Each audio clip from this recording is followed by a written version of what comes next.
Hey, what's up, dudes? Welcome back to the channel and welcome back to another Dead by Daylight video. This is part 2 of the dev update again today. Look, I rolled out of bed for this.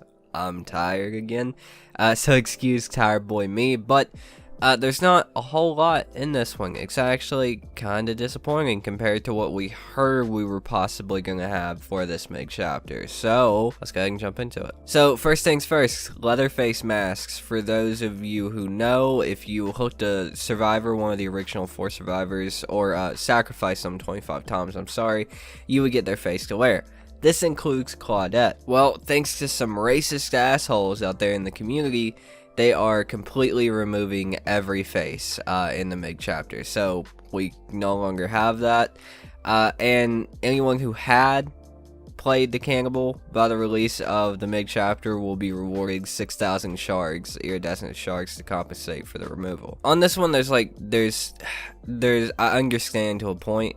I also am a little disappointed because in most people's eyes, and like 95% of people's eyes, Leatherface, it didn't mean, it wasn't blackface or anything else. It was just like, it really showed that anybody can get it, you know, like anybody's getting it. It doesn't matter who you are, what race you are, anybody's getting it. But on the other hand, I know that was probably being used, definitely being used for the wrong things, so I understand why it was removed, and I'm all for it. Next up, grade rewards are revisited. Now, I'm not going to go on for long on all of this, but the current rewards are you can earn up to 250,000 blood points for getting to the very top. Well, thank God that they think exactly what the community thinks in saying that that is not enough for the amount of work that you have to do to get to iridescent 1 in the grades. 250,000 blood points is not enough compensation for doing so. So, starting January 13th to the February 13th season, they will be increasing those rewards. Be interesting to see how much they increase it to. I feel like 500,000 to 700,000 is probably acceptable for iridescent 1. That sounds like a lot, but it's a lot of work to get there. Next up, we have some add-on changes. I'm not going to be going through every one of these, just the ones that interest me the most. For the Blight, the Adrenaline Vial reduced the rush turn rate penalty to 55%. That's interesting. Clown, for Redhead Pinky Finger, they reduced the bottle count by 2. So there's the nerf that everybody wanted to that. For the Pig, Amanda's Letter reduced available RBTs by 2, was 3. Last Will increases time to charge ambush attacks by 33%, was 66%. So slight buff there, I think. For the Twins, their Iridescent Pendant, they increased the exposed duration to 45 seconds, and it was 30. For Baby Teeth, increased the blindness duration to 30 seconds, was 15. And the last big change, in my opinion, is to Nemesis, and it's his Iridescent Umbrella Badge, and it increases the duration of exposed effect to 60 seconds. It was 30. And then they actually nerfed one of his other add-ons, his best add-on in my opinion, the one that I always run, Marvin's Blood. They increased mutation rate by 25%, was 33. Oof. Now, they have done a lot of things to a lot of different perks in this too, so we'll start with Boil Over.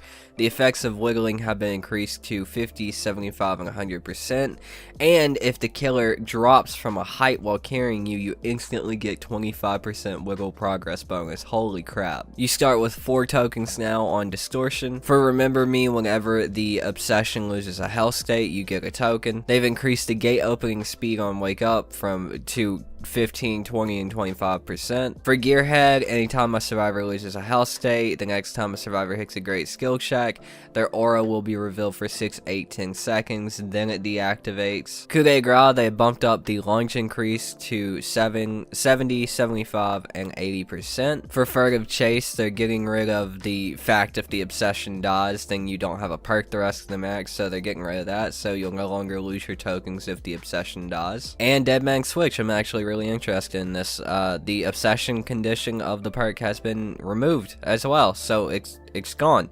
Dead Man Switch will now activate when any survivor is hooked. So there you have it, dudes. That is this dev update. Kind of disappointing. They did talk about Legion and Ghostface getting reworks the last time they actually talked about killers getting reworks. So that's a little bit disappointing that we didn't end up getting that. I know things change. It's unfortunate, but I'm not sure I'm down with a whole lot of changes in this mid-chapter patch. There's been like a couple where I'm like, okay, that's pretty good, but the rest have been, yeah. Anyways, let me know what you dukes think. That's gonna do it for me. Thank you all so much for watching. My name is Duke, and I've been your host, and I'll see you dukes in the fog. Peace out.